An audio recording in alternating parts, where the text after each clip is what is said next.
सुविधा के साधन पर चैन और अमन कहीं खो गया। मशीनों की इस दौर में इंसान खुद ही मशीन हो गया। ना तो वो अपनों का साथ रहा, ना तो वो रिश्तों की गहराई।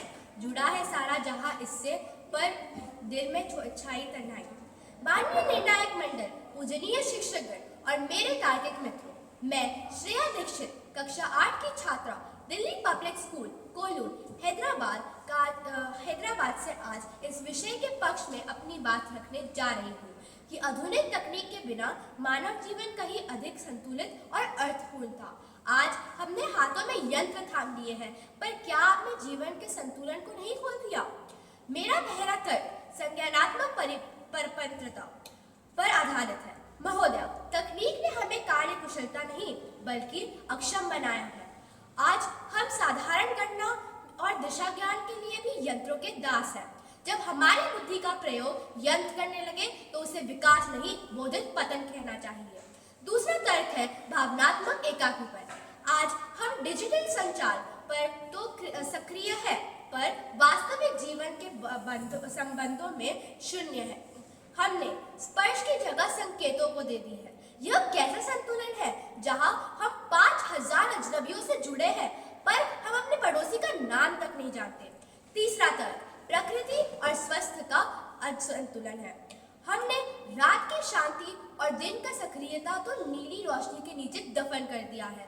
हमारी जैविक घड़ी अब प्रकृति के बजाय मोबाइल के नोटिफिकेशन से चलती है। अंत में मैं बस इतना कहना चाहूंगी कि जरूरतें पूरी करने के लिए तकनीक अच्छी है, मगर जिंदगी जीने के लिए कुदरत और सादगी ही सच्ची है। हमने अपनी गति तो बढ़ा ली है, पर अपनी दिशा खो दी है। इंसान ने मशीन बनाई है, मशीन को इंसान मत बनने दीजिए। धन्यवाद। वक्त के साथ जो न बदला वो पीछे छूट जाता है। अंधेरा चाहे कितना हो, चिराग उसे मिटाता है। तकनीक तो एक जरिया है ऊंची उड़ान भरने का। यही वो रास्ता है दुनिया को मुट्ठी में करने का। आदरणीय निर्णायक मंडल और सभा में उपस्थित सभी साथियों, मैं मनस्वी अपनी प्रतिपक्षी मित्र श्रेया के विचारों का सम्मान करते हुए भी उनके तर्कों को निराधार मानती हूँ। क्या पीछे मुड़कर देखना ही संतुलन है? मैं आज यह सिद्ध करूंगी कि तकनीक ने मनुष्य को सीमाओं से मुक्त कर एक नया संतुलन प्रदान किया है। मेरे मित्र ने कहा कि तकनीक ने हमें आलसी बनाया है, पर मैं कहती हूँ कि तकनीक ने हमारी कार्य क्षमता को 10 गुना बढ़ा दिया है।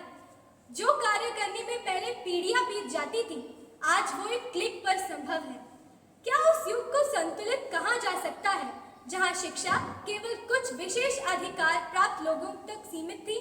आज अंतर्जाल ने ज्ञान के द्वार हर उस बालक के लिए खोल दिए हैं जिसमें सीखने का ललक है। यह अवसरों का संतुलन तकनीक की ही देन है। चिकित्सा और सुरक्षा के बिना जीवन संतुलित नहीं बल्कि भयावह है। आज तकनीक ने मृत्यु दर को कम किया है और आपदाओं के समय मानवता को एकजुट किया है। सुरक्षा ही संतुलन की पहली शर्त है। महोदय, चाकू से किसी का जीवन बचाया भी जा सकता है और छीनना भी। दोष यंत्र का नहीं, प्रयोग करने वाले का है। तकनीक कोई समस्या नहीं बल्कि समाधान है। यह असंतुलन नहीं बल्कि विकास की नई परिभाषा है। जो कल तक असंभव था, तकनीक उसे आज हमारा वर्तमान बना दिया है। धन्यवाद।